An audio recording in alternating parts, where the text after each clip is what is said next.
our next speaker will discuss how Acorn can support smallholder farmers in their transition to agroforestry systems while benefiting from the carbon market and monitoring deforestation.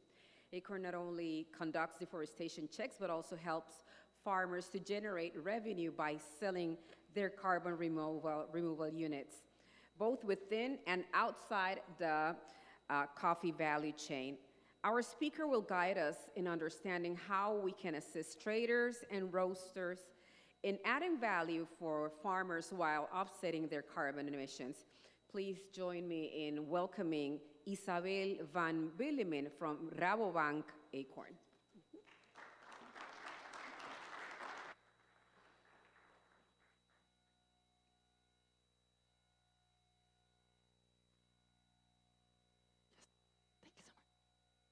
Now this works? Yeah, great.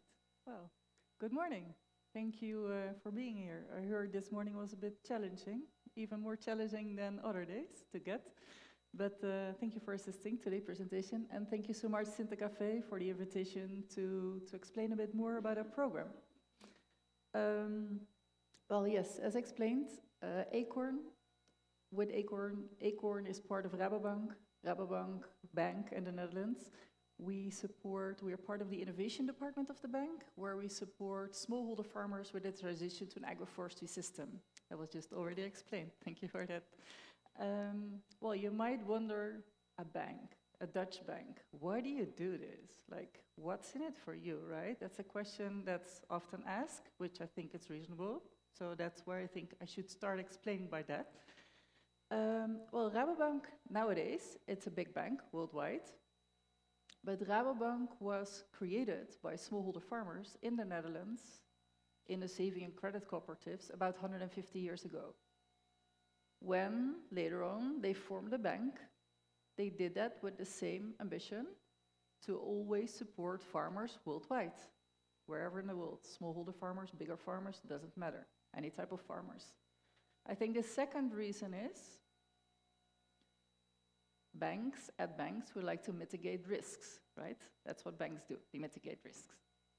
For us, if we talk about climate change, I think it was mentioned yesterday, there were several presentations related to climate change.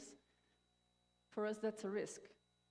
If we want to keep doing our business that we currently do, that means as one of the largest agrofinance banks worldwide, if we want to finance our clients a lot of coffee, a lot of cocoa, like we're doing now, we also should invest in the long-term, let's say, keep it at the same risk level as we're doing it now, as we have, right? So we'd like to support in that. And I think climate change was mentioned yesterday. I think also if we look outside, well, to be honest, I come from the Netherlands. I hoped to be on the beach, 25 degrees in Sinta Cafe. I think we can all agree that did not really work out the way we expected, right? So I think we cannot longer ignore climate change. It's happening. We're facing it, right? And also related to URDR, that means that we are currently also determining what will be the production areas for coffee, cocoa, as Marcos just also explained, related to the European Union. So we better take care of those plots now. We better start investing in those plots, in those farmers, if we want to keep on sourcing and financing that in the long run. So I think those are the main points, those are the main reasons why we do this as a bank, why we do this at Rabobank. So how does it work? With Acorn, we support smallholder farmers in their transition to an agroforestry system. We cannot do that alone. We work with local partners. Our local partners can be NGOs, can be traders, can be cooperatives, can be anyone who has feet on the ground, who is willing to support farmers, planting trees, maintaining trees, and explaining about our program. So the work what we do at the bank from the Netherlands, we do a deforestation check. I think that's, as Marcos just explained, for the carbon market, we have to show additionality. So that means we can include new trees, but also trees that were planted in the last 5 years. But we wanted to avoid that farmers would say, it's a voluntary program, so you can join, free of charge for farmers. You can just join whenever you like. But we wanted to avoid that the farmers would say, oh, I already have a lot of trees, but they're too old. I will clear my land, and then I start joining. So we wanted to avoid that. So because of that, since the start already, 5-6 years ago, for every farmer that would like to join, we do a deforestation check. So that means that for all the farmers we have been onboarded in the last couple of years, there was a deforestation check done. So that's the first thing to start. Based on the deforestation check, the farmers can join, plant trees. What we do, so they plant trees together with our local partners. Some of them are also here, for example, Alaja, but also ICAFE is here. They plant trees, they organize the farmer groups, where our work is that we monitor the growth in biomass. I will later explain a bit more how we do that, but as a bank we have developed a system where we can monitor, parts of it is digitally, growth in biomass per year. So that means that based on the tree, on the growth of the trees in that year, we measure how much they have grown, and then we generate, based on that, we generate carbon removal units. Where every carbon removal unit, or CRUs as we call them, with every carbon removal unit is like 1 metric ton CO2 sequestered from the air. So we capture that, right? Every carbon removal unit that we sell, 80%, whether that's for an inset or an offset, 80% goes to the farmer. So the farmer receives cash value for planting trees, maintaining trees on the ground. 10% goes to our local partners to work with the farmer to compensate all the work that they are doing, and 10% goes to us to compensate for our costs, to have the monitoring system and everything in place. Our whole program is certified Plan Vivo. That's a certification for smallholder farmers. So that means that all of the carbon removal units that are being generated in that program are Plan Vivo certified. So far, we have been onboarding, I would say, by the end of this month, about 400,000 farmers. And because we work with the local partners, we are scaling up quite quickly. By the end of this year, probably we have 40 projects running worldwide. I think this was explained yesterday also, but again, we think that, why do we do this? To improve the smallholder farmers' livelihoods, but because we see that there are different advantages of working in an agroforestry system. I think also that was just mentioned by Marcus. I think there are a lot of benefits, and yesterday as well, there are a lot of benefits of working in an agroforestry system. And we think that is the way to secure long-term sustainable production.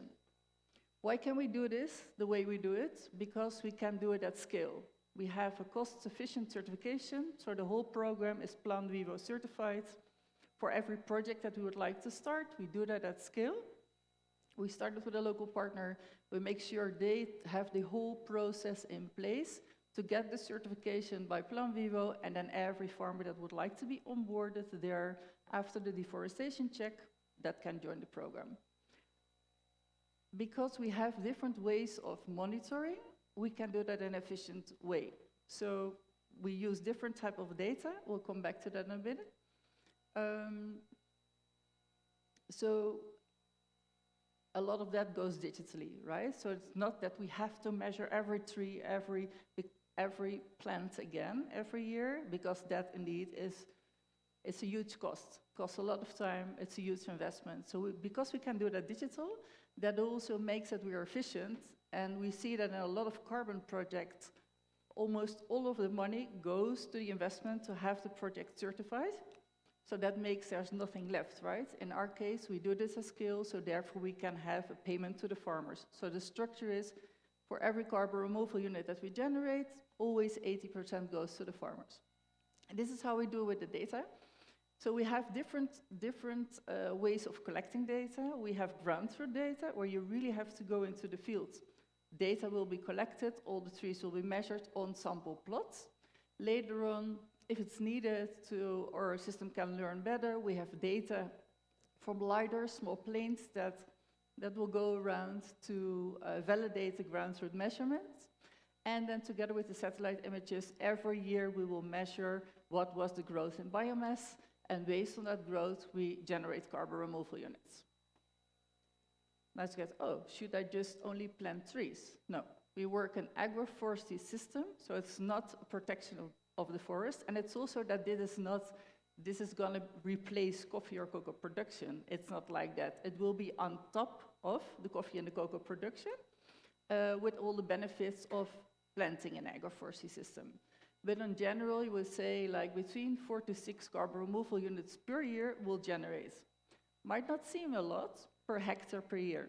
Might not seem a lot, but if we talk about around, with the current price, about 150 euros extra per hectare per farmer per year, that is still a lot of money for a lot of farmers, right? I think it's important to understand that our program is purely on agroforestry, and it's not protecting forests and then being compensated for that. There are other programs for that. We don't do that. But we really work on actual biomass growth.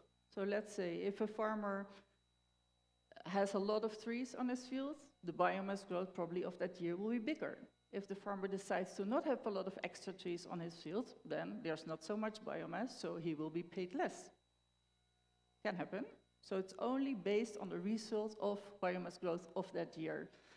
We have the transparency also, like the full traceability up to the individual plot.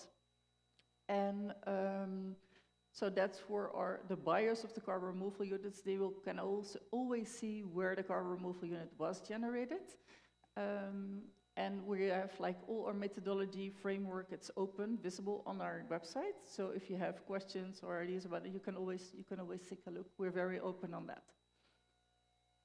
I think what is important to understand, you don't have to be a carbon expert to work with us.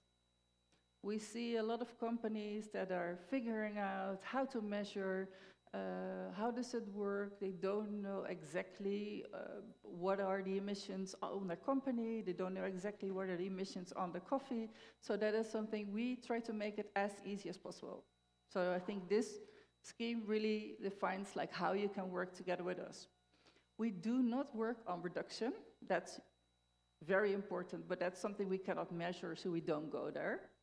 But we do work on offsetting, where the carbon removal units can be generated and they can be purchased to remove emissions from a company, but also they can be used for insetting, where the carbon removal units can be purchased and they can either be credited to remove emissions from the company, can be still from the same farmers as companies are sourcing from, but by insetting you could also calculate the emissions on a coffee.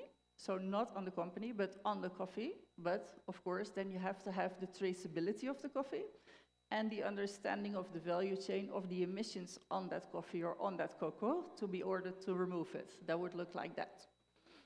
And I think the fact that you can have those two ways of working with us, and you can decide every time when we have generated carbon removal units from certain farmers or did the measurement that year, how you would like to use it. So even if you haven't figured it out as a company, how you would like to use it, what are your emissions on the coffee, you could still purchase the carbon removal units from the farmers that you're sourcing from, then park them on your balance sheet, and meanwhile figure out how you would like to work with that, right? So those are options.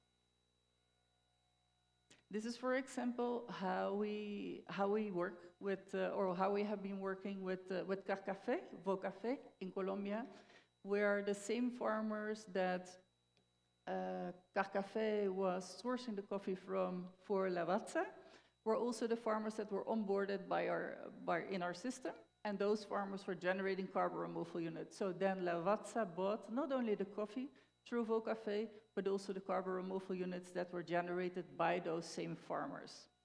Then, of course, it's up to them how they would like to use it. But this is a way of working as an example. These are also already a lot of coffee companies that are working together with us, and we are increasing collaboration and discussing potential for collaboration. So yes, very very happy to discuss if you would be interested in collaborating with us. Also, I'm very happy that last year we started discussions in Costa Rica. Costa Rica, as you might know, they're like the best kid in the class. They have all the regulations on carbon. They have a lot of knowledge about it. How does it work? And therefore, it's kind of unique to be able to start working in Costa Rica. And I think, well, I'm really happy with our partners in Costa Rica, iCafe and the Coffee Source, that they have done all of the work to get started this year. And yeah, we're still like defining together with the local authorities, like how to best combine the work that they are doing already with the work that we would like to do. But we're happy that we can get started, and then iCafe is our local partner. And yeah, I think maybe it's good if you have questions to iCafe or to the Coffee Source. They're also here to ask them more about our work in Costa Rica. But the idea is really that we will be onboarding producers related to 4 cooperatives in Costa Rica soon. I think this is also what we get back from companies, that why they would like to work with us and what are the benefits for that. I think the fact that we have like the full transparency and traceability up to an individual plot, I think that's important. And I think especially that is being confirmed because of UADR. We can generate the traceability per plot, and then we can combine that with other systems as well to connect that with the traceability on the coffee and on the cocoa. The fact that you can use the carbon removal units both for insetting and for offsetting, that's also being valued highly. And we are part of the technical working group from the Greenhouse Gas Protocol, which means we know that this is a market that has not been fully set in stone yet. And yes, in certain governments, they are still trying to figure out how to work with carbon, how to work best with carbon, and that makes it sometimes that's challenges to get things through.